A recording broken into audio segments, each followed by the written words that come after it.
La Universidad Autónoma de Querétaro, a través del proyecto Cultura UAC, presenta Memoria y Destino, centenario de un documento histórico.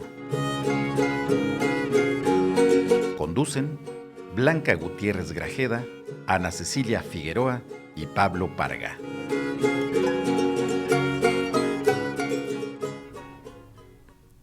Gracias por acompañarnos en este nuevo programa de la Universidad Autónoma de Querétaro que hemos denominado Memoria y Destino, centenario de un documento histórico. Es un espacio radiofónico y televisivo dedicado al análisis, la reflexión y las ideas a 100 años de la promulgación de la Constitución Política de los Estados Unidos Mexicanos, de febrero de 1917 a este febrero del 2017.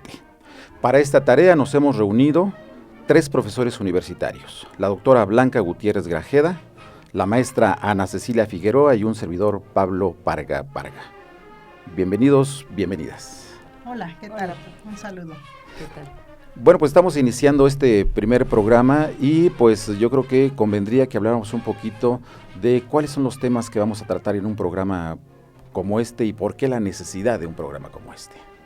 Así es, Pablo. En primer término, tenemos que definir que la Constitución no surge por generación espontánea. Responde a necesidades, a demandas sociales, económicas, políticas, que se estaban fraguando ya desde hacía 30 años antes, con un sistema político delineado por el liberalismo, que es el porfiriato, que generó miles de pobres, millones de pobres, como lo hace hoy el neoliberalismo, y en ese contexto surge la Revolución Mexicana. ¿Qué tiene que ver este contexto con la Constitución de 1917? Pues justo porque, por ejemplo, el Partido Liberal Mexicano, los constitucionalistas, los convencionistas, villistas, los del Ejército Liberador del Sur, encabezados por Emiliano Zapata, todos ellos tienen consignas y proclamas que tienen que ver con estas necesidades que deben cambiar el rumbo del país para acabar con estas desigualdades de todo tipo. Bueno, y aunque el objetivo central es hablar de la Constitución Política de los Estados Unidos Mexicanos en esta versión de 1917, pues la idea es hablar de todo el contexto, y en ese sentido vamos a trabajar diferentes temas. ¿Cómo cuáles vamos a abordar? Sí, vamos a abordar diversos temas desde sus contextos históricos que dieron lugar a la Constitución de 1917. Vamos a hablar de la Revolución, no podemos entender la Constitución sin la Revolución, pero sobre todo vamos a analizar, a desmenuzar, a reflexionar sobre los contenidos de los principales artículos constitucionales, y en cada uno de los programas vamos a tener maestros invitados especializados en estos temas. Hace un par de semanas yo veía un evento ceremonioso que se hizo en la Ciudad de México, donde se trasladó la Constitución original, la de 1917, si mal no recuerdo fue del Archivo General de la Nación al Palacio Nacional para exponerla en un evento conmemorativo, y llevaban el documento como algo intocable, sagrado, en una caja de cristal, rodeado de militares a paso lento, tocando piezas marciales, etcétera. Y yo dije, eso no es la Constitución. La Constitución no es un documento sagrado, intocable, como si se tratara de un santo al que hay que adorar. La Constitución es un documento vivo, la Constitución es un documento pues que se debe discutir, que se debe reflexionar. No es algo intocable, es resultado de un momento histórico, y en ese contexto lo vamos a analizar aquí entre todos y con invitados especiales. Claro, bueno, usted sabe que tenemos teléfonos aquí en la cabina, es el 192-1293, y para mensajes o WhatsApp en el 442-322-1077. Usted sabe también que si nos está viendo por televisión, puede acceder a la página de Cultura UAC. Bueno, pues comencemos con el tema de hoy, que sería el contexto en el cual surge esta Constitución. Sí, generalmente pensamos en la Constitución de 1917 como un documento que surge de la nada. Se reúnen de repente 219 diputados, discuten un documento, lo aprueban. No, la Constitución es resultado de una revolución, de un movimiento armado que le costó a este país millones de muertos, una guerra civil, una guerra entre mexicanos, donde el pueblo levantado en armas se cansó y dijo basta a una clase política que tenía al país entregado a los capitales extranjeros, a una clase política autoritaria, represiva, que estaba saqueando los bienes y las riquezas nacionales. Perdón, ¿estás hablando de? 1910, cuando inicia la revolución y, bueno, las coincidencias ya es pura casualidad. Sí, exactamente, uno, por eso el documento de la Constitución no debe ser algo intocable, porque lo ponemos como algo ahistórico y le quita su terrenalidad. No, la Constitución surge en este contexto. Recordemos que la Revolución de 1910 es un movimiento armado que va a durar 7 años, de 1910 a 1917, y en ese proceso los revolucionarios se fracturan, se dividen, y solo una fracción, que fue la constituyente, la constitucionalista, convoca la reunión en Querétaro, porque los villistas y los zapatistas se habían reunido en Aguascalientes, no tuvo el resultado que se esperaba. Este fue un segundo intento constituyente. Aquí sí avanza y la Constitución tiene un profundo olor a tierra, porque quienes hicieron la Constitución era gente armada que defendía la tierra para los campesinos, y tiene un profundo olor a México. No es una Constitución que se haya inspirado ni en Francia, ni en Estados Unidos, ni en Inglaterra. Es por primera vez un documento que refleja el sentir del pueblo mexicano. Había antes ya 2 constituciones. No sé si también esto forme parte como del contexto en el cual desemboca posteriormente esta nueva Constitución del 17. Sí, quizá valdría la pena hablar de lo que hace la diferencia de la del 17, ¿no?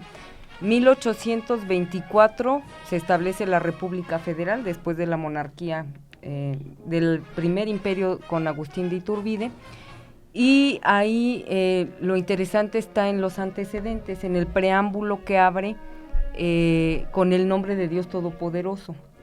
Entonces aquí obviamente no hay separación iglesia-estado, no podemos hablar del estado secular. Después viene la de 1857, que es eminentemente liberal, y aquí lo importante es la separación iglesia-estado, pero ya se habla de los derechos del hombre, abre con los derechos del hombre, entonces ya estamos en un liberalismo que privilegia al individuo, ya no tanto a la colectividad. Otra cosa importante, la del 57 establece que la educación debe ser laica, pero la del 17 dice que debe ser laica y gratuita. Entonces, la Constitución de 1917, además, es interesante y es un parteaguas porque le regresa a los campesinos, por lo menos en el papel, lo que le quitó la de 1857, que es la facultad de que las corporaciones o las comunidades campesinas pudieran poseer tierras, y de esto se aprovecha Porfirio Díaz, de esta Constitución del 57, en donde se establece la propiedad privada de la tierra, y con ese mecanismo despoja a los campesinos de las tierras para dárselos a los norteamericanos. Más o menos el 20% de la extensión territorial en cuanto a siembra de tierras estaba en manos de los norteamericanos. Y si hablamos a nivel global de inversiones, hablando de paralelismos, de cuando ponemos toda la intención y todas las inversiones o toda la mirada en cuanto a economía en una sola potencia, más del 90% de todas las inversiones estaba en manos extranjeras.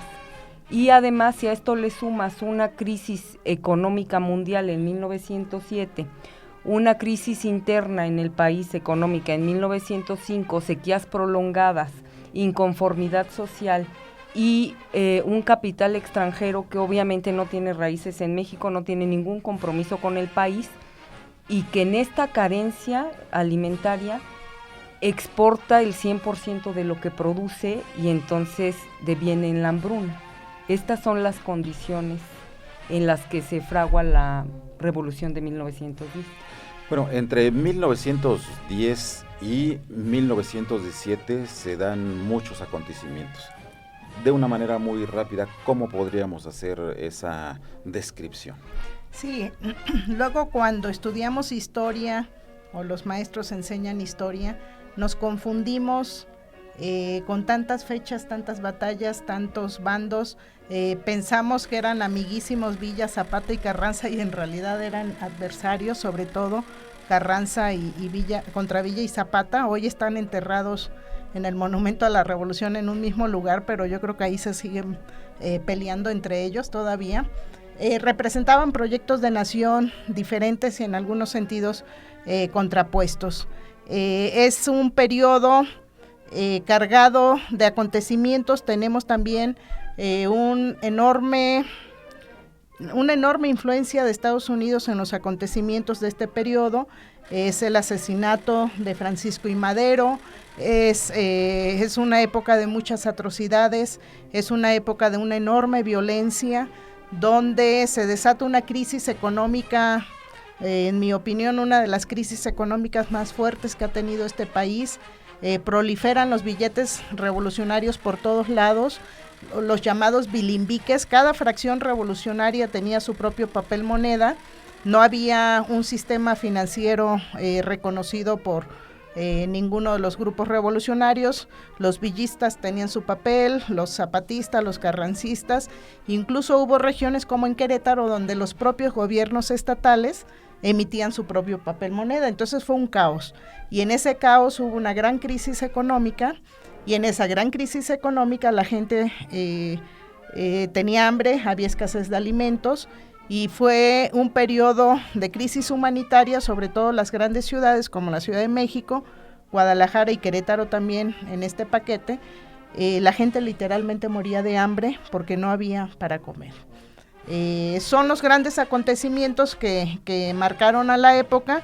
Hay tres grandes como proyectos de nación revolucionarios, no se ponen de acuerdo entre ellos y finalmente vence el proyecto encabezado por Venustiano Carranza, y la Constitución de Querétaro, la de 1917, marca el inicio del fin de la etapa armada y el inicio de una nueva institucionalización y un nuevo pacto social en el caso mexicano, que fue un documento ciertamente muy importante porque le dio rumbo y sentido al país. Pero como bien decías hace un momento, hemos caído de nuevo a lo mismo por lo cual lucharon estos revolucionarios.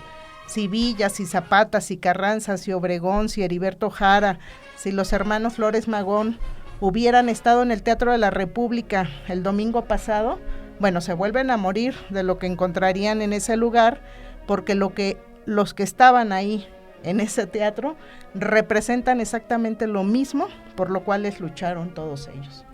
Bueno, y ahorita contra los cuales lucharon, perdón. Claro, y ahorita que se hacía este recuento de los personajes y de las acciones más importantes en este periodo entre 1910 y 1917, bueno, pues encontré un corrido de Catarino Maravillas. Seguramente nuestro auditorio, quienes están viéndonos por televisión o por radio, lo conocen seguramente, que es el corrido de Catarino Maravillas, aunque en este texto se habla un poquito más adelante, no culmina con 1917, pues bueno, me voy a permitir leerlo porque son personajes que estuvieron desde el 17 presentes, ¿no? Dice: Catarino Maravillas de noche cruzó la mar. Llegó de Cuba la linda, ay sí, ay no. Llegó de Cuba la linda y nadie lo fue a esperar. Se fue por el mal gobierno que lo quería asesinar. Primero fue maderista, en guerra contra el rural. Que vivan Pancho Madero y don Aquiles Cerdán. Madero murió a balazos. la cosa se puso mal. Catarino Maravillas con Zapata fue a pelear. Qué verde estaba el ejido que con sus manos sembró, verdes cañas, cañas altas que hasta el cielo levantó. Zapata murió a balazos. La cosa se puso mal, pero quedaba Carranza, y con Carranza fue a dar.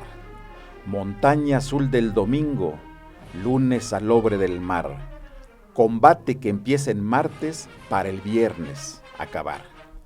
Blanco sábado en sosiego, sin pólvora al despertar. Carranza murió a balazos.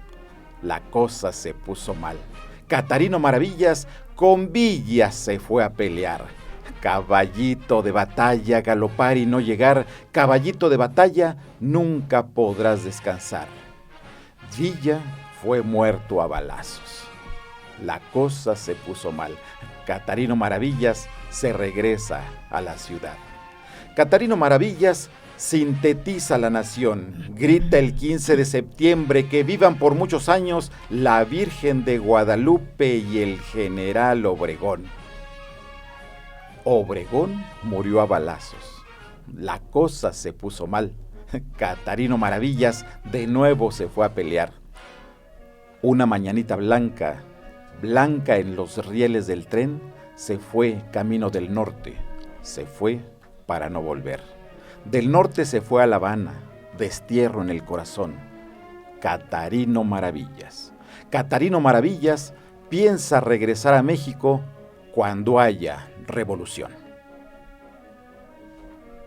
Pues están dando las condiciones, parece. Sí, muy interesante lo que dice el corrido. El corrido en esta época es muy popular. Cada facción revolucionaria tenía sus propios corridos, sus propias canciones, pero fíjate cómo refleja de una manera más sencilla lo que fue una época muy violenta. Todos los grandes caudillos revolucionarios murieron asesinados. El mismo y Carranza. unos mandados Carranza, por otros, por ejemplo, Zapata, Zapata por Carranza, uh-huh. Carranza por Obregón, Obregón por Calles, uh-huh. hasta que se extinguieron. Sí, la política en este periodo se hacía literalmente a punta de pistola. Fue una época de violencia que le costó mucho al país. Por eso vale la pena que reflexionemos la Constitución de 1917.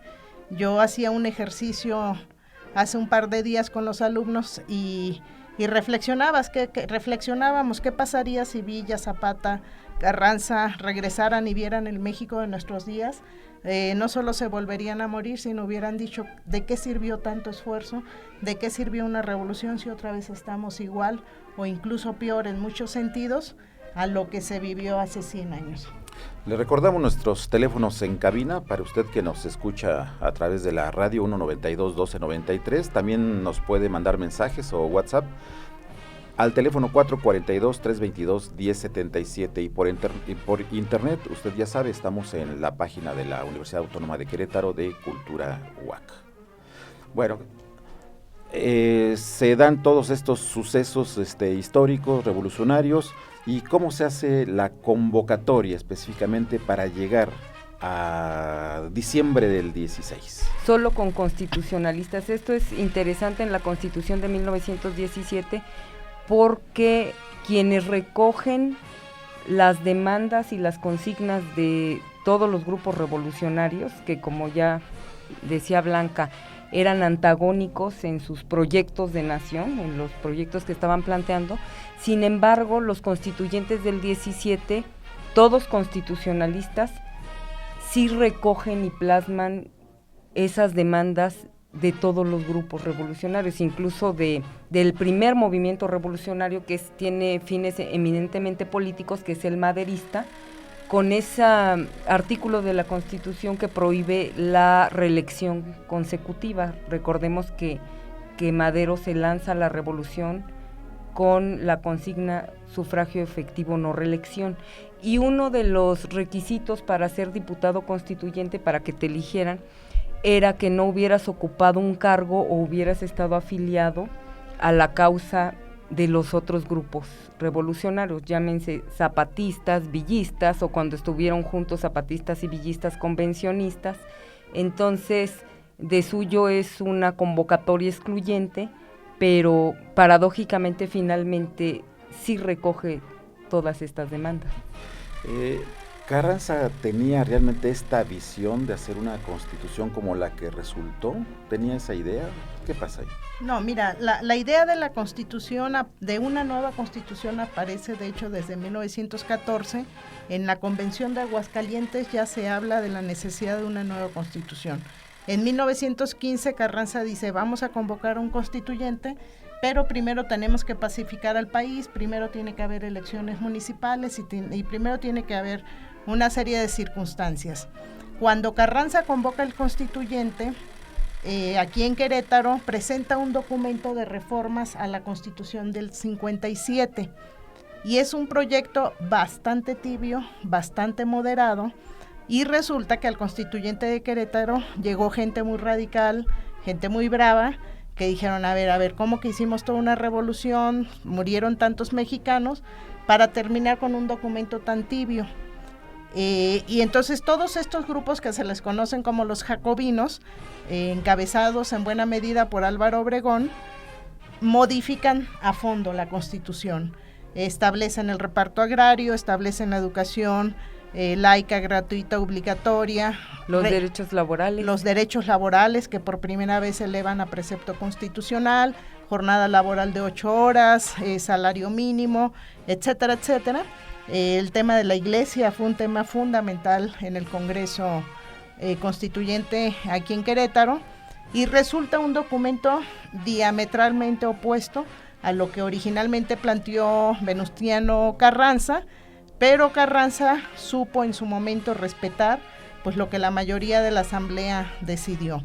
No tiene nada que ver el documento original planteado por Carranza, sostenido por los llamados renovadores, con el documento que finalmente quedó, que es un documento muy avanzado, muy progresista para la época. Por primera vez a nivel mundial, bueno, al menos a nivel occidente, quedan consagrados los derechos laborales en la Carta Magna. Bueno, pues nos estamos acercando ya al final de nuestro programa. Tenemos algunas llamadas. Por ejemplo, el señor Alfonso Castillo, de la colonia Alcanfores, dice que, bueno, que ahorita estamos haciendo un análisis muy superficial, que no es jurídico. Desde luego no intentamos hacer un análisis jurídico. Es un programa de difusión para la televisión y para la radio, y todavía no entramos a detalle a hablar propiamente de la Constitución. Estamos apenas como en el preámbulo. En los contextos y en el contexto histórico. Desde luego, ¿no? Estamos apenas en ese planteamiento. Más adelante pues ya le entraremos propiamente en materia. Él nos decía que no tomamos en consideración la Constitución del 57, y ya lo abordamos un poquito. Y también tenemos otra pregunta, que si vamos a grabar estos programas para la memoria del Radio Escucha, y felicitaciones por este nuevo programa, Alfonso García. Muchas gracias. Bueno, pues debemos ir ya despidiéndonos. ¿Algunas consideraciones finales antes de irnos? Invitar a que nos escuchen, a que nos vean, a que sigan, a que participen, a que llamen con preguntas, con comentarios. Es un programa, queremos que sea un programa dinámico, abierto, participativo. Y sí, efectivamente, un día estaremos académicos como la maestra Ana Cecilia y una servidora con un enfoque más histórico. Otro día invitaremos abogados especializados en los artículos que vamos a estar abordando. Otro día invitaremos sociólogos, politólogos, para analizar este documento que nos rige a todos los mexicanos desde todas las ópticas posibles. No solo el enfoque jurídico, que es sumamente importante, pero también queremos una mirada plural desde todas las disciplinas para entender y comprender mejor este momento que vive México. Maestra. Solamente aclarar un poco los dos grupos que discutieron la Constitución del 17. Por un lado estaban los llamados renovadores, que venían la mayoría de haber sido diputados cuando Francisco I. Madero fue presidente de la República y le dio golpe de Estado el usurpador Victoriano Huerta.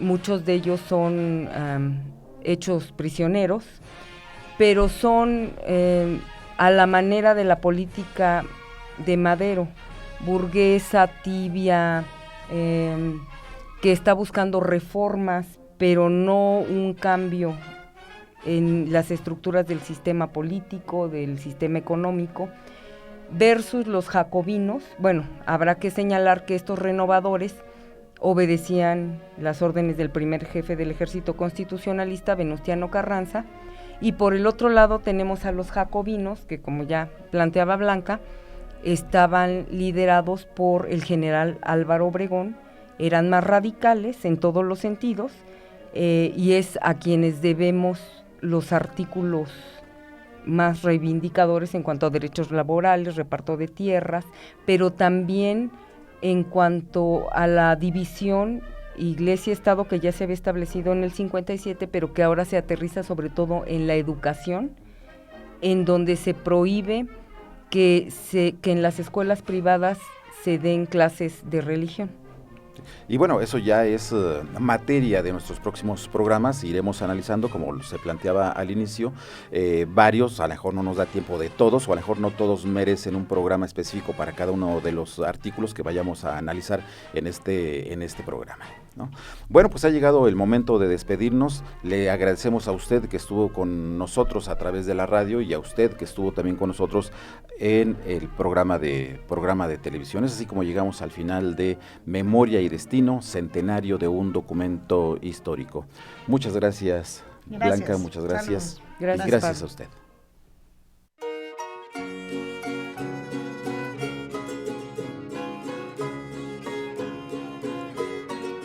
La Universidad Autónoma de Querétaro, a través del proyecto Cultura UAC, presentó Memoria y Destino, centenario de un documento histórico.